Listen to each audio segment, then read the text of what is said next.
محمد رسول الله مبارک صلی الله علیه وسلم آخرنی پیغمبر دی وروسته بل پیغمبر نشي راتلی او که چا دعوه وکړه چې زه پیغمبر یم نو هغه قطعا کافر دی واجب القتل دی زما ډېرو قدرمندو او محترمو مؤمنانو مسلمانانو وروڼو الله جل شانه بندګانو باندې ډېر احکام فرض کړي دي او په هغه ټولو باندې عمل کول هغه ټول په عمل کې راوستل دا واجب او فرض دي لکه یو حکم په مؤمن مسلمان باندې هغه د ایمان دی چې دی به کلمت وایي به وایي چې لا اله الا الله محمد رسول الله صلی الله علیه وسلم دا کلمه چې دی وویله اوس په دې کې چې نور کم احکام دي هغه به ته هم مني او کېږي دا ایمان شو اول بنیاد د اسلام او د ایمان شو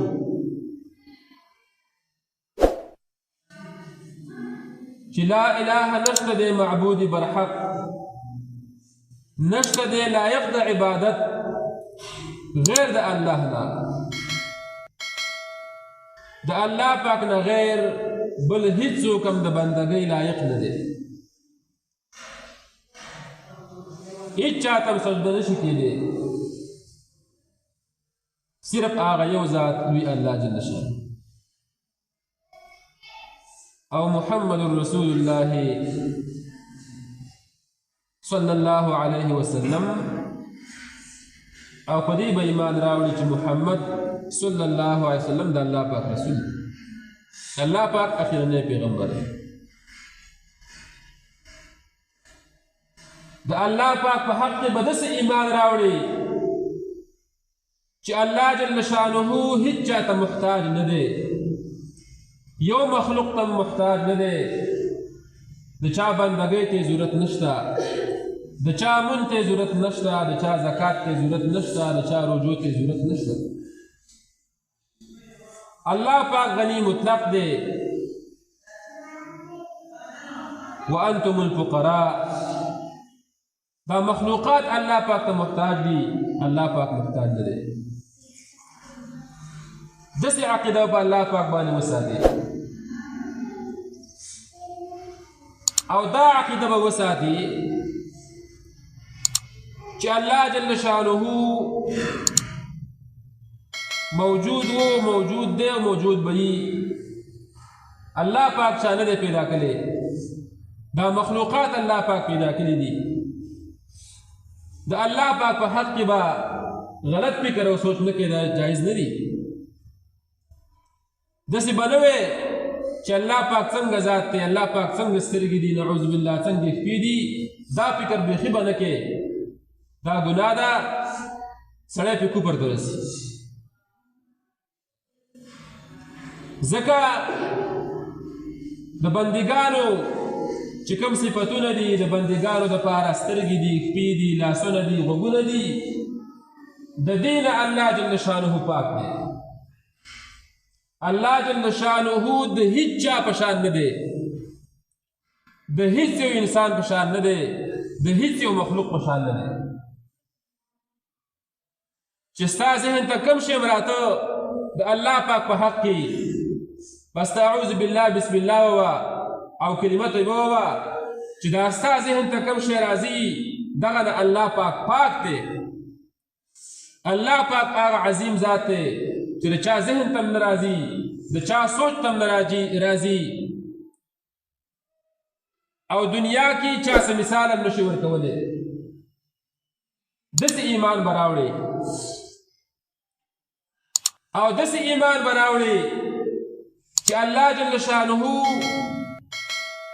د کېناستو نه د پاڅېدو نه د ودرېدو نه د راتلو نه پاک دی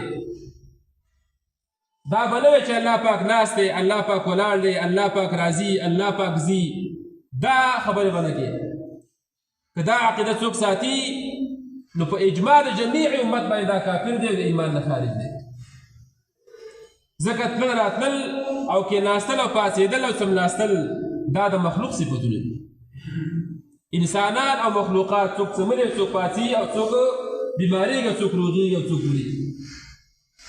الله پاک د مخلوق د صفت نه پاک او مبرأ دی.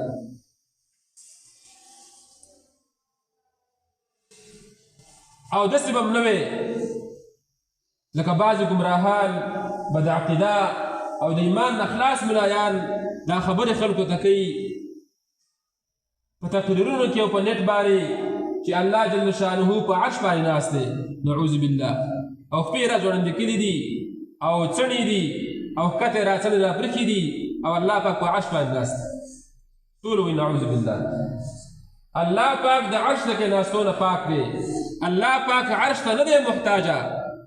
ګوره عرش خو الله پاک پیدا کړی دی، عرش مخلوق دی، الله پاک پیدا کړی دی. نو ښه چې ته وې الله پاک په عرش باندې ناست دی، نو تا خو الله جل شانه خپل مخلوق ته محتاج وګاڼه. الله پاک خپل مخلوق ته محتاج شو. الله پاک خپل مخلوق ته محتاج شو بیا نعوذ بالله. او هغه ذات چې هغه محتاج بل چاته هغه خو اله نشي ویلی کېدی، خو الله نه وي او خدای نه وي. دا خبره بالکل ذهن ته نه راوړئ چې الله پاک په عرش ناست دی، الله پاک فلاني ځای کې ناست دی. دا خبره بالکل نه کوئ، دې نه به ځان ساتئ. بلکې د مخلوق چې کوم صفتونه دي لنډه دا ده د هغه ټولو نه الله جل شانه پاک دی. الله پاک اورېدل کوي، الله پاک علم شته، الله پاک قدرت شته، خو زما او ستا په شان نه.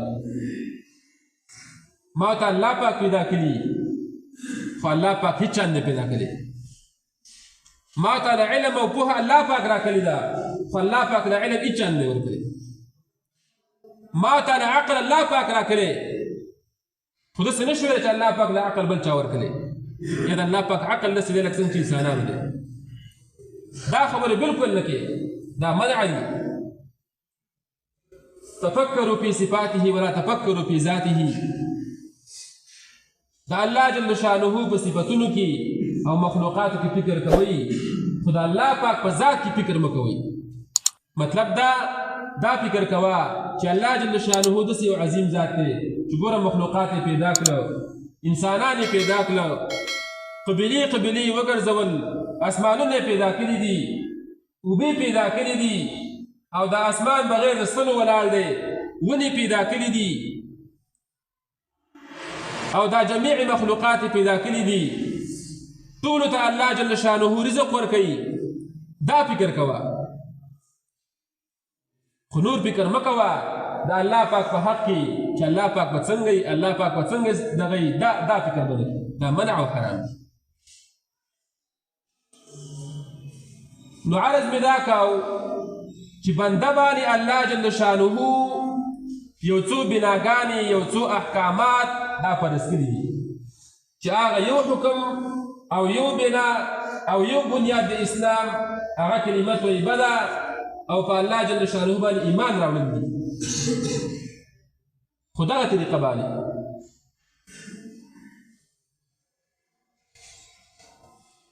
په اوس زمانه کې فرقه راوتې ده چې هغې ته ویل کېږي وهابیان، نجدیان. هغو درګرده لګیا دي، په کتابونو کې هم لیکلي دي او اوس په د نیټ هم لګیا یي چې د الله جل شانه نعوذ بالله داسې خپې دي، داسې لاسونه دي، داسې پنډۍ دي، داسې غوږونه دي او دغسې څڼې دي او په عرش باندې ناست دی او داسې فلاني ځای کې دی. ټول وایي نعوذ بالله من ذلک. الله پاک ته مې داسې خبرونه وساتي. دا د کفر خبرې دي. دا مې دې لپاره تاسو ته مختصر وکړي چې د چا په خبرو باندې خپل ایمان تباه نه کوي، د چا په تقریر باندې هغه زوړ ایمان د ځان نه ضایع نه کوي، د ایمان نه خلاص نه شي. چې تاسو ته پخوانو علما کرامو، هغه سپین ږیري علما کرامو د خپلې زمانه هر یو تاسو مشران یاستئ چې څنګه لار هغو درښودلې وه او کوم طریقه باندې تاسو ته د ایمان طریقه ښودلې وه، بس په هغه طریقه باندې چلیږئ چې د الله شنو حق به فکر نه کوې. الله پاک د هیڅ چا په شأن نه دی الله پاک د پښو نه پاک دی، الله پاک د ګوتو نه پاک دی، دا قصې به نه کوې. په دې طریقه به ته په الله پاک باندې ایمان راوړې. او دغسې نورې فرقې پکې تېرې شوي خبره اوږده کېږي، خپلې موضوع نه راځمه. فلاسفه یو قوم تېر شوی دی، فلاسفه هغو دا ګډې وړې وایي چې الله جل شانه په هر شي باندې علم نشته.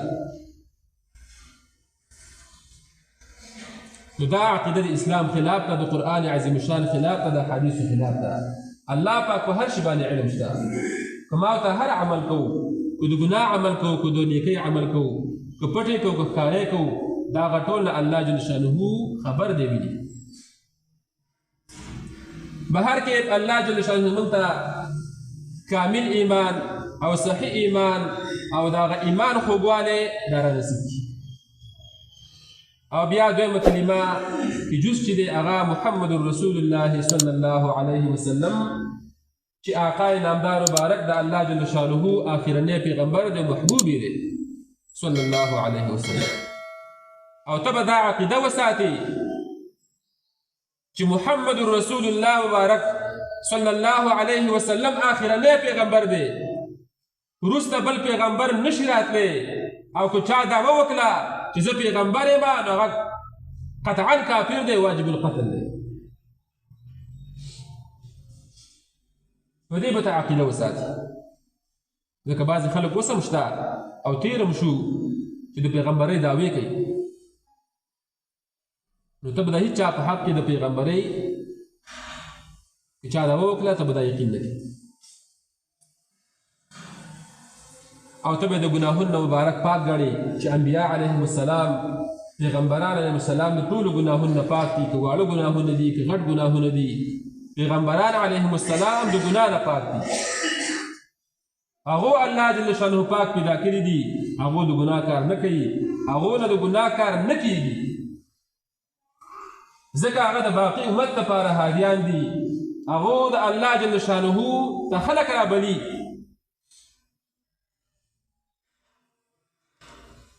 خو افسوس دا دی چې امام ربانی رضی الله مبارک فرمایی که این همه فساد که در دین پیدا شده است همه اشمی این علمای سو است.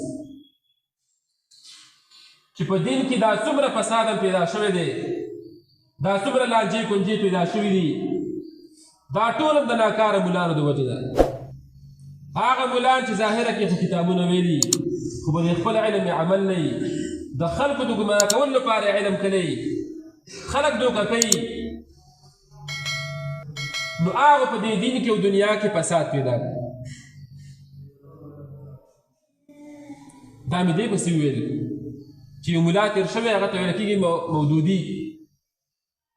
دا پارټي بیا د هغه د جماعت اسلامي والا چې په کوم نوم یادېږي، هغه چې کوم خرافات او ګډې وډې ویلي دي، زما سې حوالې راسدي، ما سې تفسیر م راسدی، ما سې کتابونه م راسدي. داسې خبرې کړي دي چې د مؤمن مسلمان په خوله نشي راتلی. هغه وایي چې د پیغمبرانو نه ګناه کېږي، پیغمبرانو ګناهونه کړي دي. نعوذ بالله من ذلک. او دا خبره کړې دروغ نه وم که چا حواله پکار یې ورته ښودی شم. وایي اولنی شرک حضرت ابراهیم علیه السلام کړی دی. نعوذ بالله. شرک کفر دی که بل څه شی دی؟ نو پیغمبرانو څنګه شرک او کفر وکړو؟ الله پاک دې وساتي. خیر خبره مې دې پسې کوله چې ته به اول ایمان اول بنده ایمان راوړي په الله جل شانه باندې، پیغمبرانو علیهم السلام باندې، او په ټول مخلوق کې به یې غوره ګڼي، د ځان نه به یې غوره ګڼي، په ځان به حق فرض ګڼي. داسې به نه وي چې دومره حق یې دی لکه څنګه چې د مشر ورور حق دی، اخوا حق یې نشته. بیا ورپسې حکم د اعمالو دی، نو هغې کې اول لمونځ دی، بار په هغې کې بحث تېر شوی دی. دویم رکن شو او دویمه بنا شوه